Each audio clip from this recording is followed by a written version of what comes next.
السلام عليكم ورحمة الله وبركاته، ومرحبا بكم معايا جميع على قناتي وقناتكم نخوة كويزين. نتمنى تكونوا في احسن الاحوال وانتم كتشوفوا هذا الفيديو. اليوم ان شاء الله غادي نحضر معكم الفول مشامل. كما تشوفوا معايا في مقلاة وضعت الفول مسلوق، هنا عندي مطيشه محكوكه، وهنا عندي فص تاع الثوم كبير. وبالنسبه للتوابل كيف ما قلت غادي نضيف الملح تتبقى على حساب الرغبة. هنا عندي الكمون،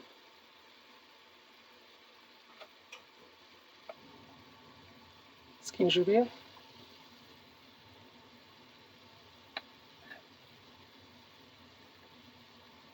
الابزار،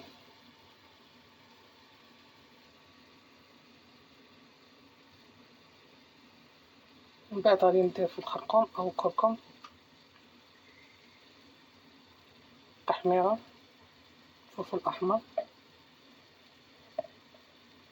شويه الخرقوم او الملون طبيعي. وهنا عندي قزبر مطحون. بطبيعة الحال ضربت شويه تاع الزيت العاديه، غادي نخلط الكل جيدا حتى يتحمر.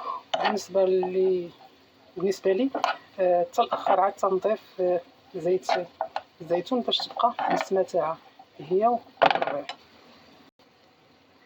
كيف ما تشوفوا معايا بعد ما خلطت الكل جيدا غادي نخليه يتشرمل. بقاو معايا ما تشوفين حتى تشوفوا تتم تحضير الفول مشرمل.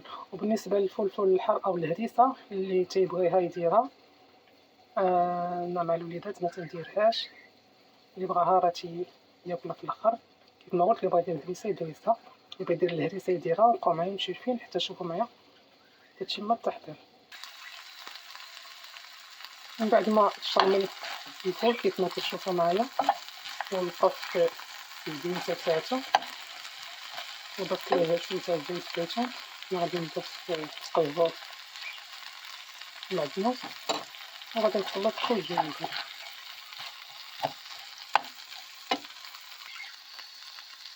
وهاد تاعنا بعد ما شرمل نبقى لي غنطفي عليه. وبقاو معايا ما تمشيوش حتى تشوفوا الطبق النهائي.